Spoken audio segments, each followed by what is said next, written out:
Olá, seja bem-vindo, bem-vinda. Eu sou Jeremias Gomes. Hoje a gente vai falar de um tema que toca a muitos brasileiros. Na verdade, a maior parte. A gente vai falar da narrativa negra. A questão da narrativa é o quê? É a forma como você apresenta, por exemplo, uma história. Você tem a sua visão, né? Pois é. E hoje esse tema está muito em moda, digamos, né? Porque as narrativas, não quer dizer que é certo ou errado de uma forma ou de outra. Mas quando se trata da narrativa negra, aí a gente tem muita coisa para dizer. E hoje eu estou muito feliz porque eu recebo aqui no estúdio o nosso Rodrigo França. Ele é diretor de cinema, teatro, é ator, é roteirista e escritor. Tem vários livros legais e a gente vai tratar desses temas. Obrigado, Rodrigo, pela presença. Obrigado a vocês. Rodrigo, eu queria começar pelo um dos seus livros que você escreveu. Eu achei muito interessante o título, O Pequeno Príncipe Preto, é isso, preto. né? A gente, tratando um pouquinho disso, a gente entra um pouco nessa temática aí das narrativas, né? Todo mundo conhece o Pequeno Príncipe, né? Tem uma história legal. E o Pequeno Príncipe conta a história de quê? Então, eu senti a necessidade primeiro, de colocar a criança negra como protagonista no teatro infantil. Começa como teatro, depois vai para livro. A gente fez, na média, 60 mil espectadores ao longo do Brasil, uma temporada de bastante sucesso, né?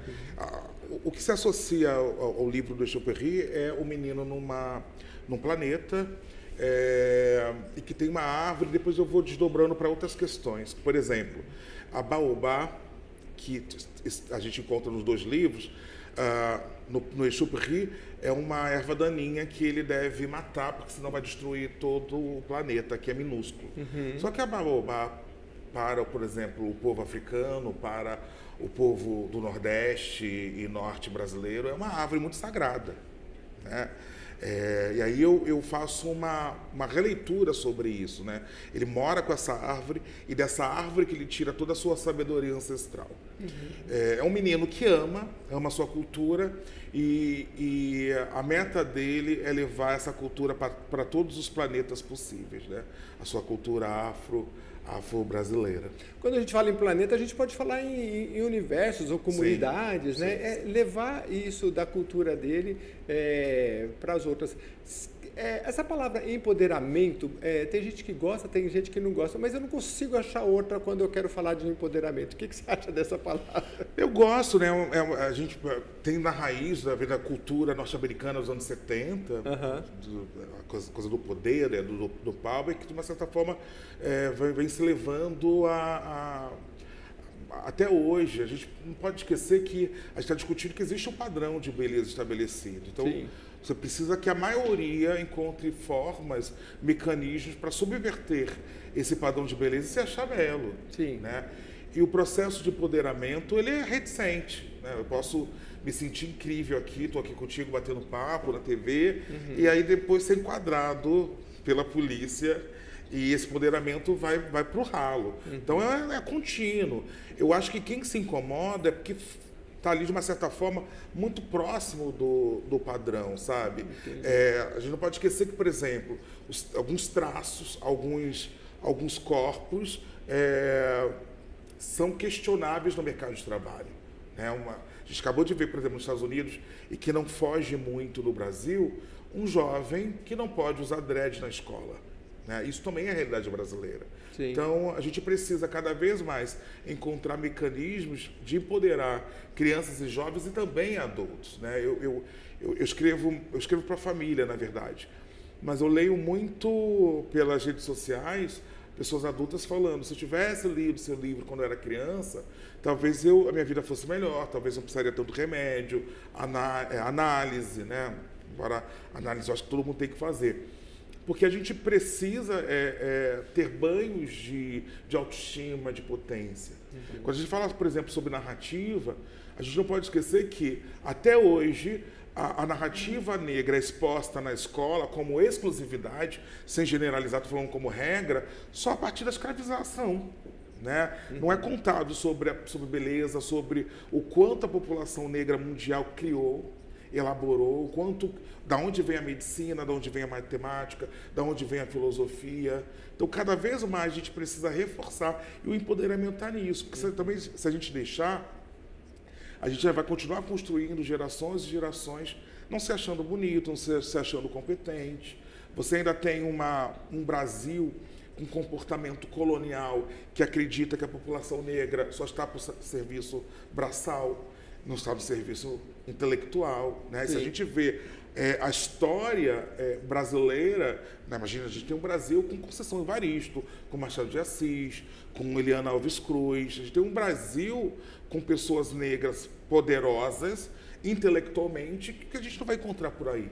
Exatamente. Né? Sabe por que eu te perguntei sobre empoderamento? Eu entrevistei, sempre já vieram aqui, amigos da Casa Florescer aqui em São Paulo. Um abraço aí para o Roberto. E ele trouxe uma vez uma equipe aqui, e eles trabalham com a comunidade LGBT, né? E a gente, lendo sobre o assunto, a gente vê que é a pessoa negra e pobre, é o que o pessoal fala, né? PPP, né? Pobre, preto, da periferia. Tinha uma delas, ela dizia assim, ela veio de outra cidade, e gay, e aí na faixa da exclusão, ela vai, é a última da ponta, porque depois do negro, preto, pobre, periferia, e ainda da comunidade, ela foi expulsa de casa, aí chegou aqui, teve que... não encontrava meios de tratar os dentes, então foi morar na rua, então passou por uma série de dificuldades. E depois ela veio e ela falou assim para a gente, essa frase me marcou, para mim a minha vida mudou o dia que eu me assumi. O dia que eu me assumi, eu falei, olha, eu sou assim, e sou mesmo, e acabou, e onde que eu tiver que ir, qualquer lugar, eu vou me apresentar com o meu nome, então é um pouco desse empoderamento. Não é fácil, porque a gente vem de raízes. Só para complementar, em relação às mulheres, por exemplo, uma outra entrevista que eu fiz, ela me dizia assim, olha, para mulher, eu chego numa equipe, numa reunião que tem 12 homens, só eu de mulher, ali já tem um certo impacto, né? Então você vai carregando essas coisas. A narrativa é a maior arma para o negro, para o preto, ou é uma delas? É uma delas. Narrativa é poder. O poder da escrita. É óbvio que tem o poder da leitura, né? Nesse Brasil de desigualdade, tem gente que não tem acesso à leitura, tem gente que não sabe ler ou é analfabeta ou funcional. Mas narrativa é poder. E se narrativa é poder, quem é que está escrevendo? A história brasileira, ela é deturpada porque quem escreveu foi quem tinha o poder. Quem escreveu foi o colonizador. Por exemplo, eu tenho vivência no continente africano. Eu conheço, na média, 8 países no continente africano. O que se fala do Brasil em relação ao processo de escravização é outra coisa lá. Né? Você poder ler, ouvir da voz de quem foi violentado, ao invés de quem violentou, é muito poderoso. Sabe? Essa história de que simplesmente houve o escambo para indígenas e africanos sobre espelhos, foi violento, né? A partir de um entendimento de seja bem-vindo, sabe? Foi ocupado, foi violento. Então, a narrativa é poder, por isso que cada vez mais há uma necessidade da diversidade estar numa sala de roteiro, da diversidade estar nas publicações de livros, porque a gente precisa entender olhares. Né? Eu gosto muito do plural, olhares de como se percebe o mundo, de como se percebe a política, de como se percebe o coletivo, a individualidade. Então a narrativa ela é importante porque daí que tem uma construção imagética do que é belo, do que é potente, do que é inteligente. Se a gente vê a historiografia da literatura brasileira, do audiovisual brasileiro, você tem a branquitude como universal. Se você perguntar, fizer uma pesquisa, e N pesquisas aí é só jogar no Google, qual é o padrão de confiabilidade, qual é o padrão de beleza, a gente tem um padrão único. Né? Quantas vezes a gente liga a televisão e vê nos programas de policiais a figura negra como marginal? Né? Em contraponto, você não tem a figura negra como bela. Nos Estados Unidos é diferente ou é mais ou menos igual? Nos Estados Unidos é muito diferente, porque a construção social foi diferente por conta de uma segregação assumida.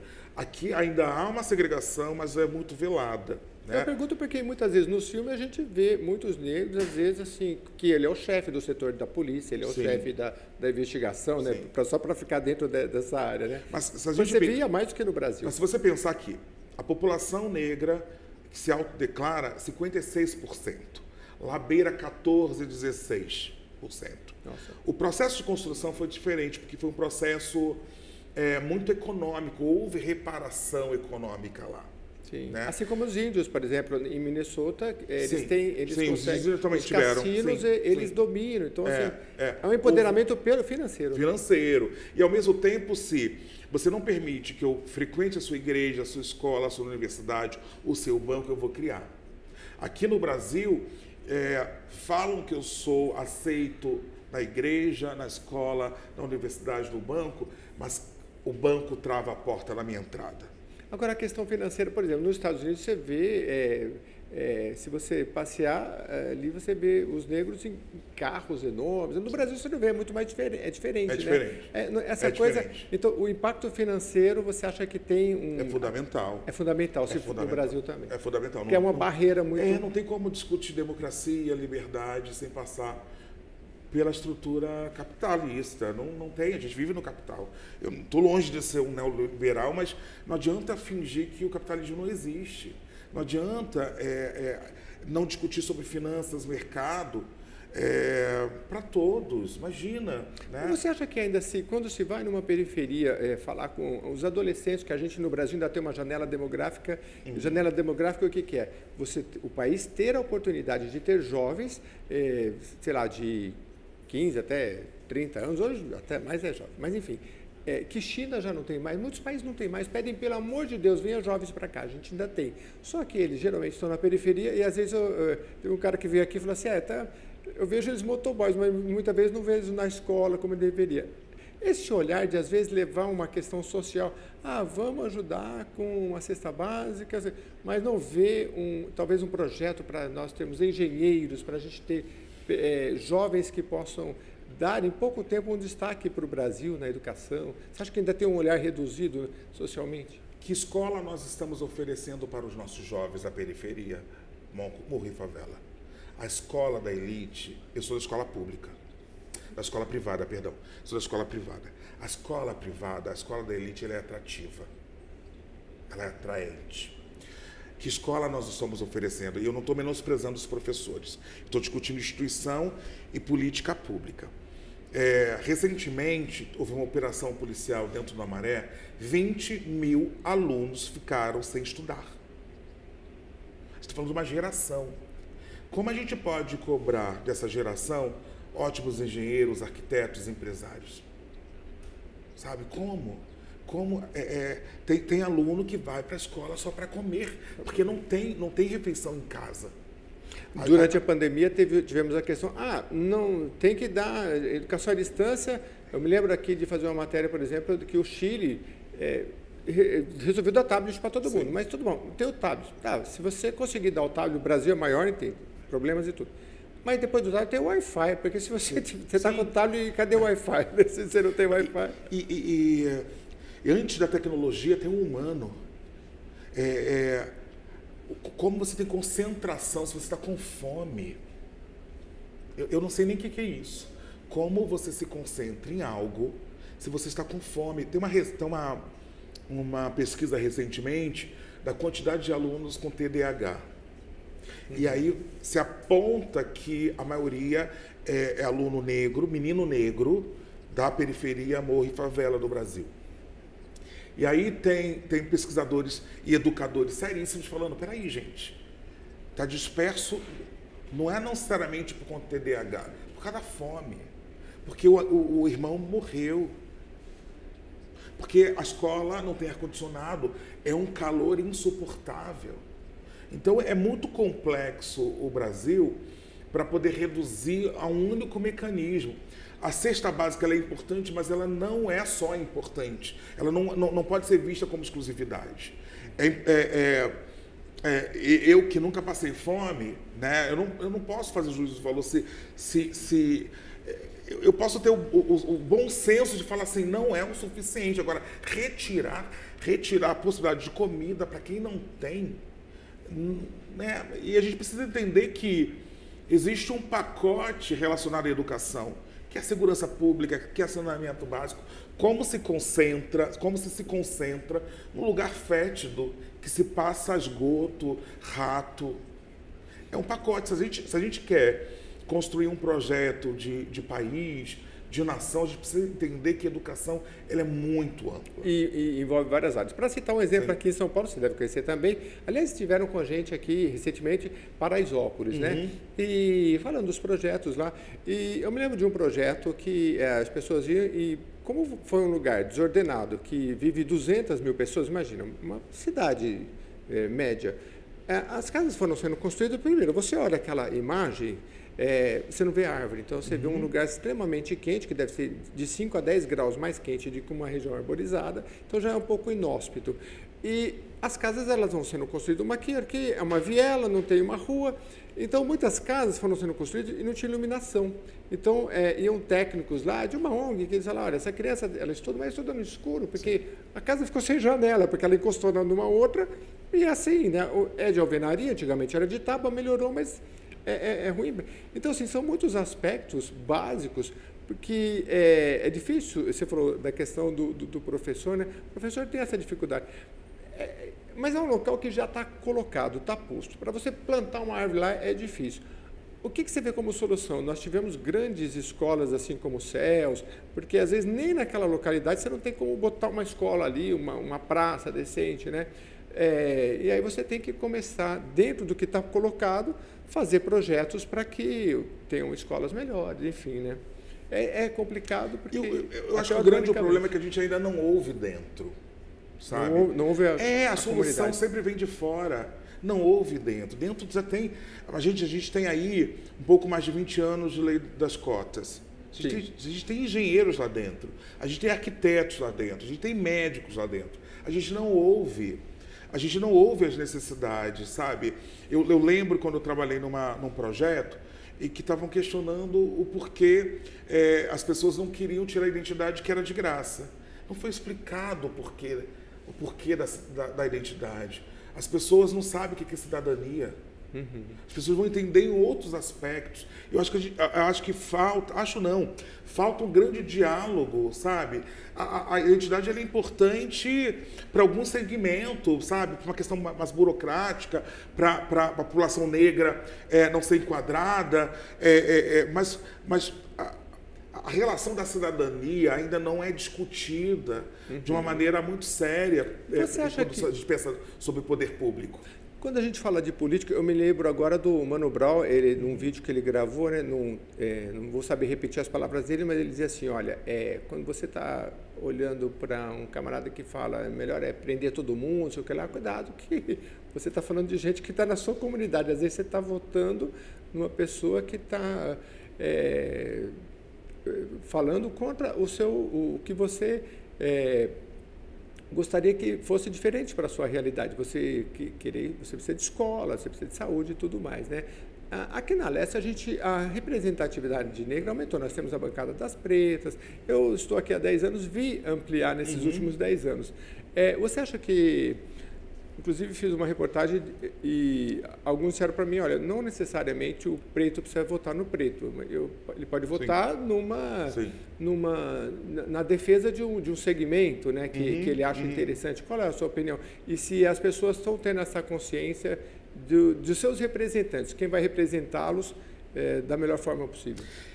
Negar um avanço seria negar uma luta histórica, né? Há um avanço, mas não dá para fazer uma falsa simetria.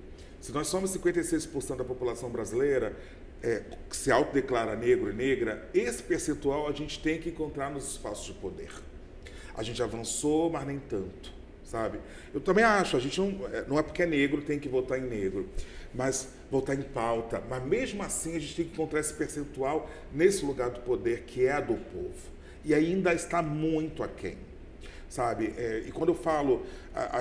Você acha, desculpa, você acha que isso vem da pessoa que vota ou é um fator econômico também? Porque a gente sabe que... o racismo é estrutural, então a gente vai encontrar em vários segmentos. O fator econômico, principalmente. né? A gente tem leis que obrigam, por exemplo, os partidos políticos a terem candidatos e candidatas negros e negras, mas o que é oferecido para esses candidatos? Que verba é essa? Sabe? Que poder que poder é colocado numa relação de comunicação, por exemplo. E aí a gente volta, inclusive, para o nosso tema sobre narrativa, né? Se eu ainda construo a confiabilidade na pessoa branca, essa pessoa negra, dificilmente ela vai enxergar o seu par numa relação confiável, por exemplo, no setor político. Então, é por isso que cada vez há uma necessidade da gente que é do processo criativo, sabe, colocar protagonistas negros e negras para a construção imagética dessa negritude potente, porque já é. Só que a gente precisa cada vez mais conduzir de uma maneira que o povo se enxergue não só na pobreza, na violência, na miséria.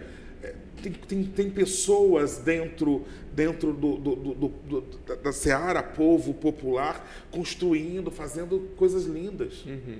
É um processo, né? Eu me lembro de também conversar com pessoas aqui de São Paulo e de outros estados, ONGs que falavam assim, olha, tem aqui, vamos citar um exemplo, não foi Ibirapuera aqui em São Paulo, mas era em outro estado. Era uma ONG que tratava de crianças da periferia. Ela falou, vamos visitar tal lugar, tal praça, como se fosse. Aí as crianças diziam, mas a gente pode? Mas meu filho é da cidade, você pode. Mas eles moravam em regiões tão periféricas que na cabeça dele, aquele era um lugar que talvez ele nem pudesse frequentar. Né? Então teve que desconstruir aquilo. Ele falou, claro, você pode frequentar qualquer lugar da cidade em qualquer momento. Mas às vezes existem essas barreiras invisíveis, né?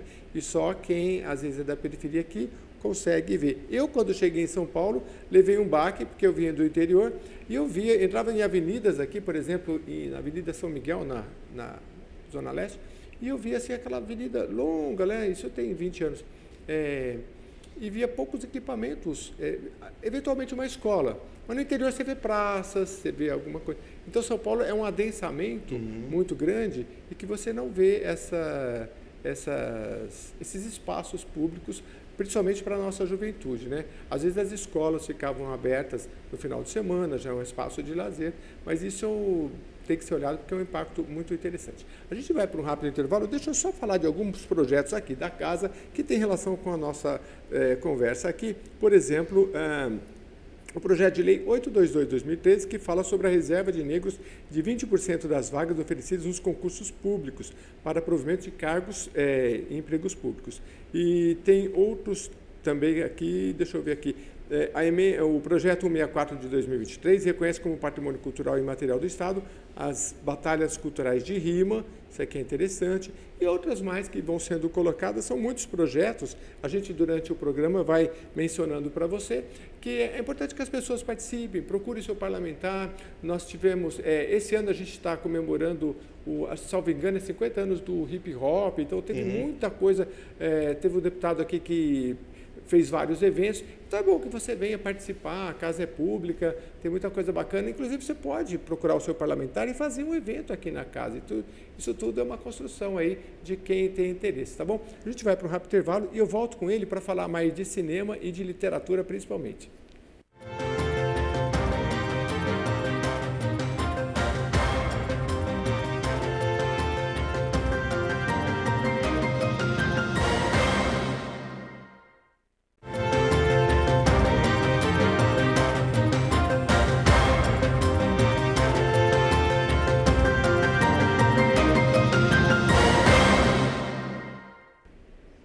Estamos de volta com o Rodrigo França. Eu dei um pouco do currículo dele no primeiro bloco, mas deixa eu falar mais aqui para vocês, porque ele é ativista pelos direitos civis, sociais e políticos da população negra no Brasil.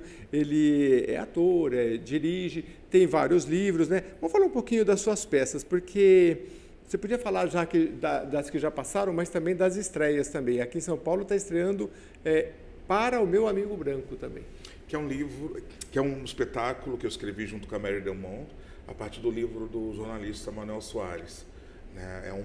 É um pai, Monsueto, feito pelo Reinaldo Júnior, que é um pai incansável. Ele chega na escola, numa reunião de responsáveis, né, e questionam por que não é a pauta prioritária a filha dele, uma menina de 8 anos, ter sido chamada de negra fedorenta.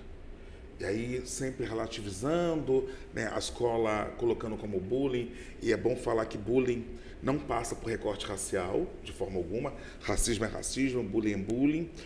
E é um espetáculo que a gente fez um sucesso no Rio de Janeiro e está trazendo aqui para São Paulo, né? O quanto uma instituição que é a escola, que deveria nos proteger, ainda está aquém sobre a pauta racial.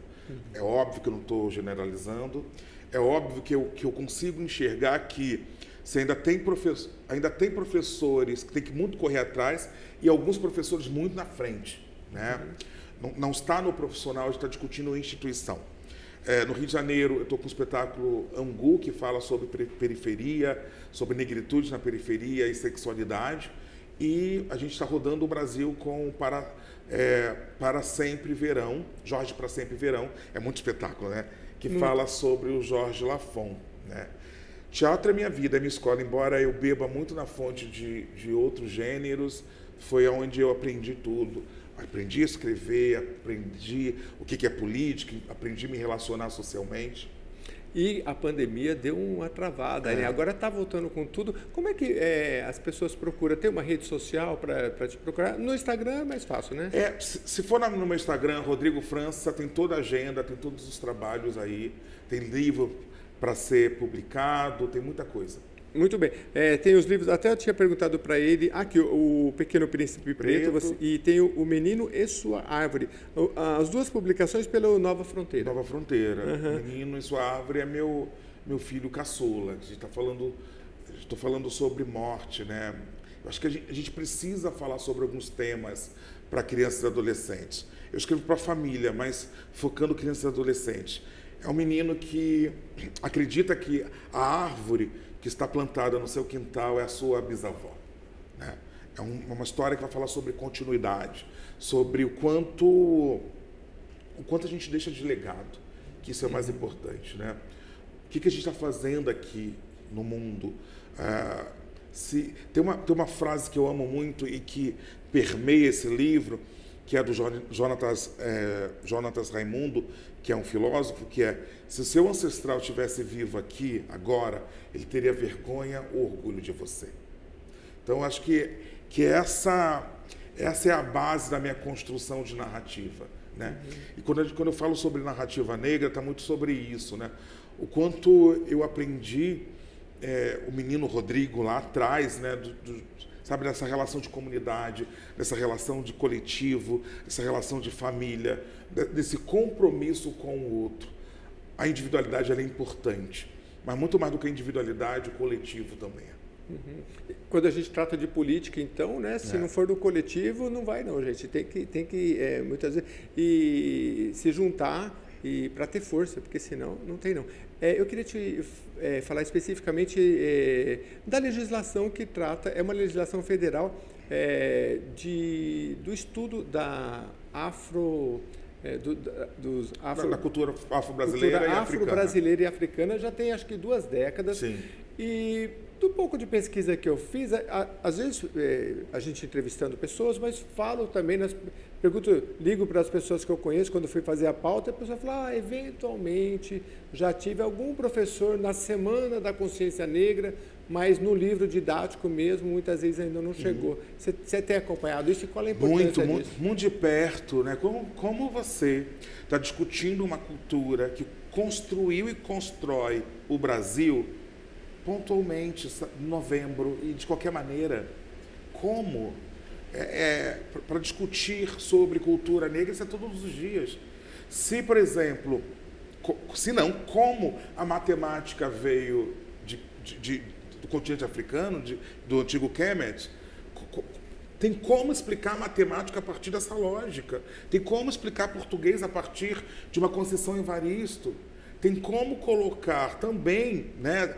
Sabe, a gente continua tendo uma tendência de colonizado de querer ser o colonizador. É um Brasil que não quer ser indígena, que não quer ser africano, que não quer ser latino.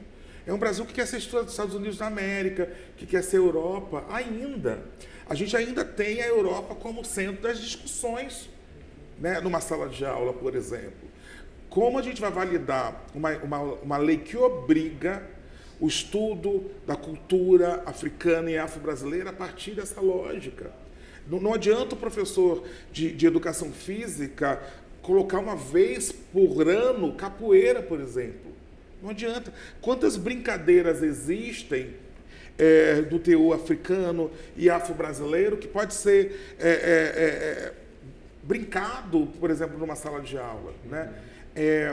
Eu acredito que há uma necessidade, primeiro, da gente capacitar esses professores e professoras, mas também fazer com que esse educador, essa educadora entenda que é importante para si e para o seu aluno. A gente não está falando sobre Marte, a gente está falando sobre a gente, a gente está falando sobre riqueza, a gente está falando sobre orgulho. Se a gente entrar numa escola, nesse momento, uma escola privada, de classe média alta, de elite, estão trabalhando sobre autoestima. Porque são escolas de pessoas que vão comandar esse país, que serão líderes. Por que a gente não está formando os nossos alunos de escola pública dessa maneira? E para formar a partir de liderança é a autoestima. Então e é simples, eu tenho que pegar um espelho, mostrar para esse aluno que ele é bonito, que ele pode. Que quem inventou o ar-condicionado é gente preta. Que quem inventou o GPS é gente preta. Só que aí eu ainda continuo reproduzindo um modelo de escola que ainda é perverso. Que aí eu pergunto para os meus alunos, quem é descendente de italiano? Alguns brancos levantam a mão. Espanhol. E aí os negros não sabem de onde vieram. E aí quando eu vou falar sobre negritude, ainda vou falar sobre escravidão. O negro sofreu, mas não é só isso. Sofreu e sofre, mas não é só isso. Eu tenho que falar sobre potência, eu tenho que falar sobre beleza. Eu tenho que falar que o maior escritor desse país foi negro. Sabe? Eu preciso falar sobre o quanto há uma necessidade de se achar belo.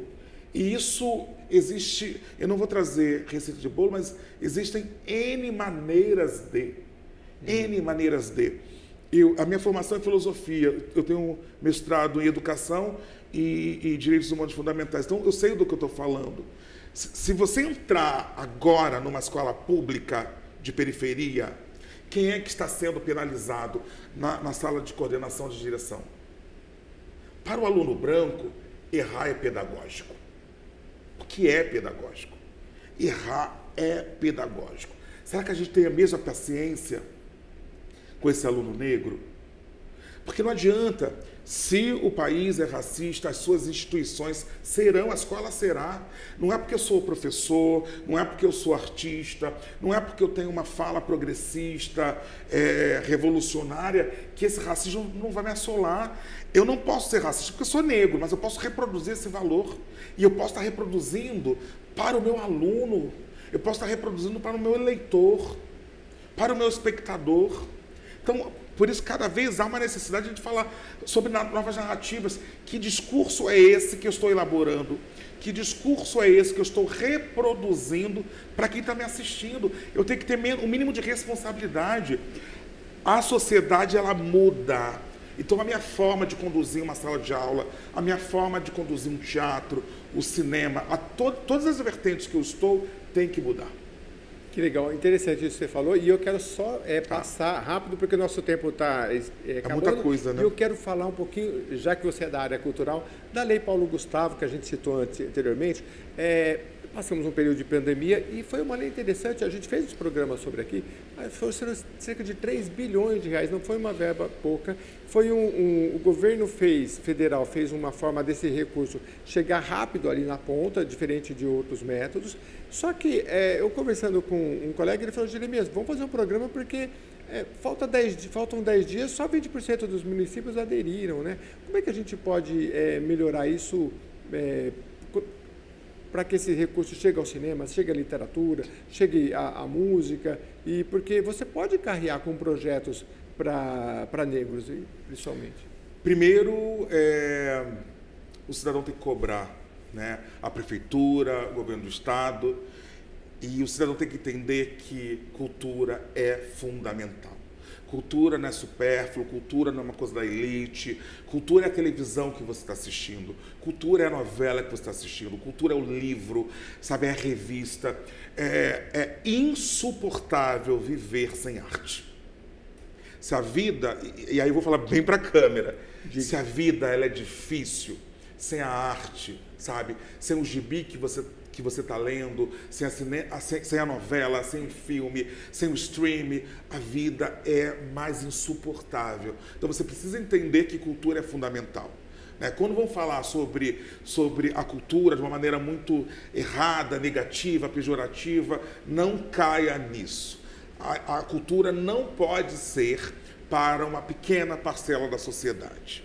Você tem direito, e é direito constitucional que você usufrua de uma boa biblioteca, de um bom museu, que você tenha um aparato técnico para poder assistir aquilo que você deseja, porque a cultura alimenta e retroalimenta a alma.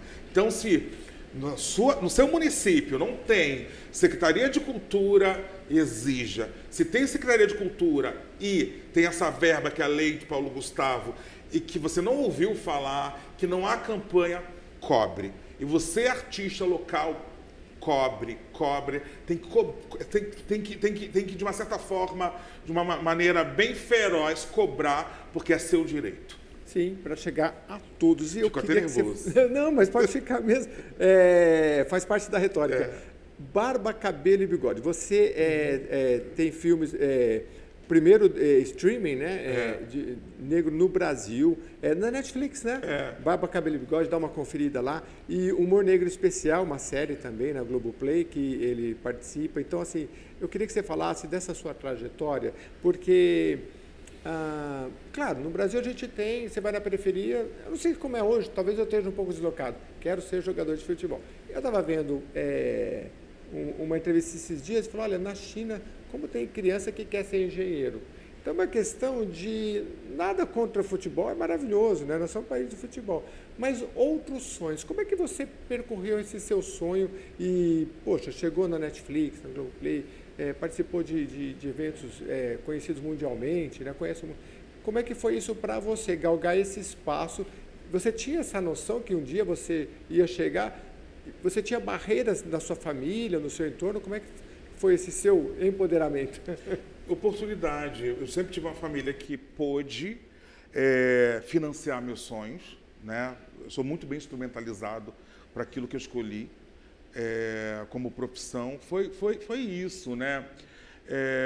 Tem uma coisa que você falando que eu lembro e que tem que voltar nas escolas, que são as feiras de profissões. A criança, ela vai reproduzir, ela vai desejar a partir da reprodução daquilo que está muito próximo. Então, ela vai querer ser professor, ela vai querer ser policial, advogado ou traficante. É o que está perto do dia a dia dela. É o que está no dia a dia. Se você não apresenta outras possibilidades, ela não vai saber.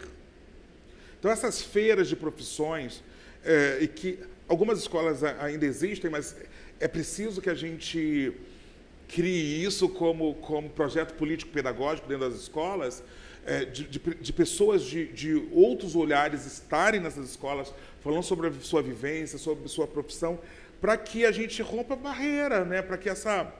É muito triste, porque antes de poder realizar, não poder sonhar é violento. Se você pegar uma realidade, por exemplo, europeia, você vê jovens fazendo intercâmbio, sei lá, você sai da Itália, vai para a França, da França para a França, você pega um trem, 1 hora e meia, eles fazem intercâmbios entre países e rapidinho está falando outra língua. O Brasil é um pouco, até pela sua localização geográfica, a gente é um pouco, e talvez por conta da língua dos nossos outros países aqui, a gente fala português, os outros espanhol, enfim, né? É outra realidade, a gente é um pouco isolado, né? Então, essa visão de mundo e de profissões, como você trouxe, não só profissões, mas empreendedorismo também, né? De tanta novidade que está vindo por aí. E é preciso estar atento. Mas se você vive dentro daquela bolha, às vezes, quando você tem acesso à internet, você vai ter um joguinho, alguma coisa, às vezes tem um mundo ali para você desbravar, mas tem que chegar alguém para falar, olha, tem mais, tem muita coisa para você descobrir. Você né? pode.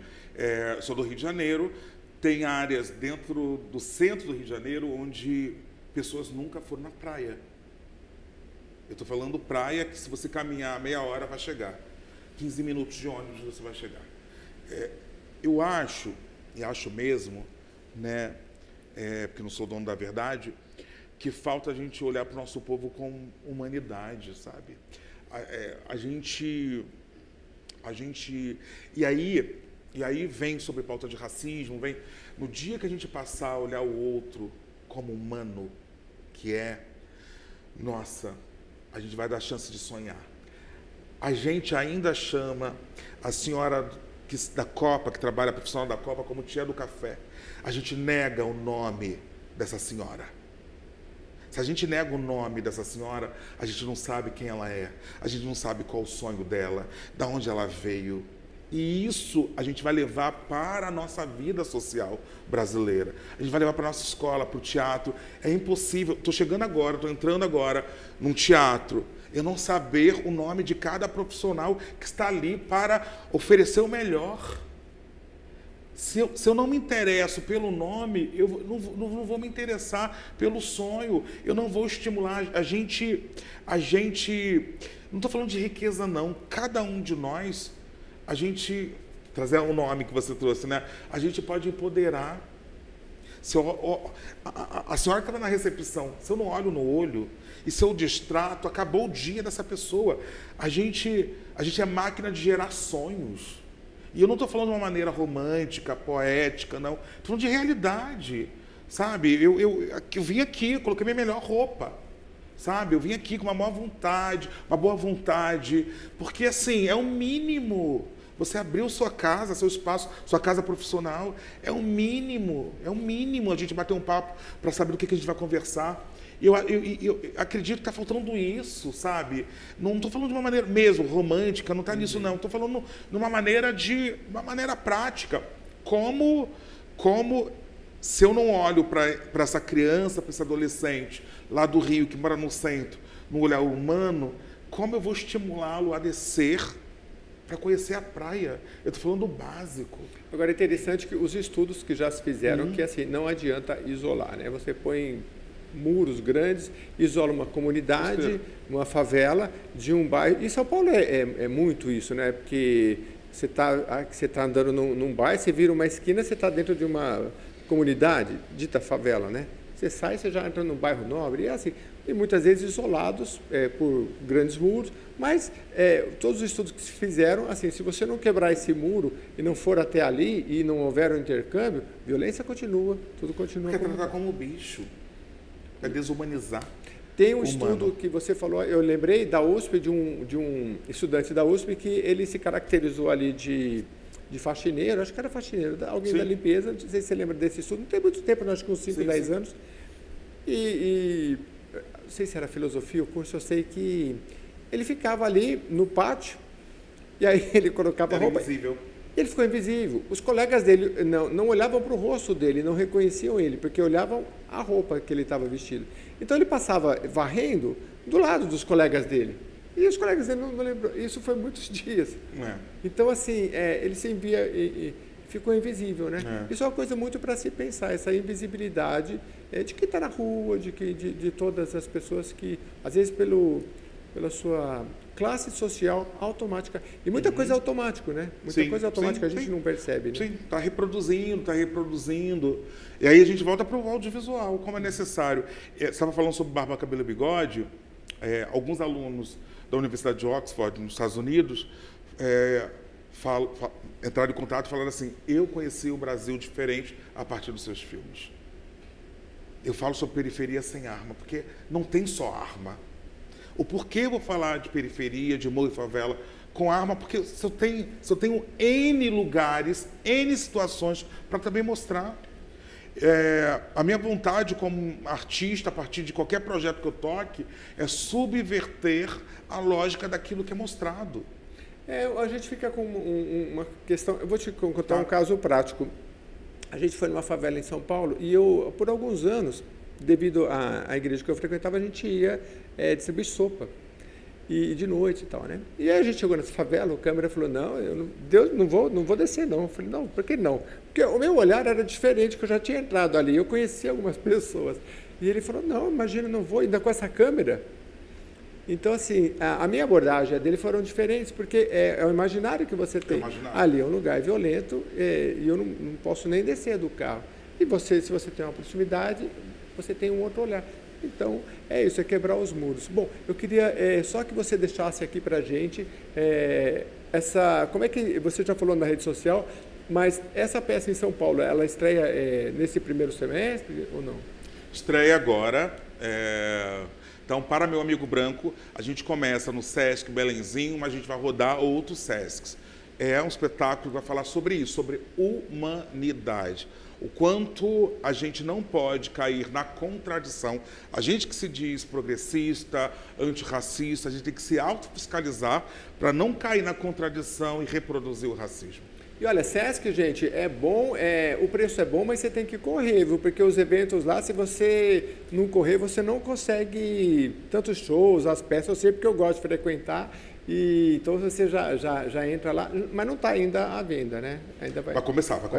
Então fique atento aí, divulgue para os seus amigos, para todo mundo, e a partir de quantos anos? Pode levar os filhos também? Pode levar os filhos. Pode levar os filhos. Então vale a pena, leva seu filho lá para ver essa peça aí, bem bacana, no Sesc aliás, Sesc Belenzinho acho que é um dos maiores de São Paulo, né? É muito lindo, vale a pena passar uma tarde lá. E geralmente é à noite nessas peças, né?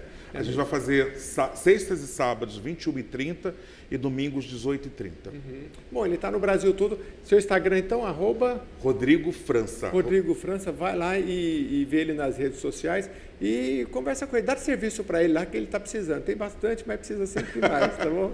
A gente precisa sempre, o artista precisa de trabalho. Muito, muito, muito. E olha, venha sempre, porque pra gente, e traga seus amigos, pra gente, pelo menos uma vez por mês aí, indique, pra gente falar muito de cultura aqui. A gente tem uma comissão de educação e cultura, e quanto mais se fala, mais trabalho, mais gente fala. A questão dos livros que a gente estava falando nas escolas, né? Uma vez que você tem mais publicação e exige, fiscaliza, você cria um ciclo, então mais escritores negros vão escrever. Sim. E vai vender, e o livro vai ficar mais barato. Então, se você não entra nesse ciclo, fica mais difícil. Obrigado, Rodrigo, pela sua presença. Eu que agradeço. Aqui. E a você que nos acompanha até agora, obrigado pela sua audiência. Mande as suas sugestões, reveja esse vídeo, esse programa, aliás, lá no YouTube, tá bom? Obrigado pela sua companhia, até a próxima.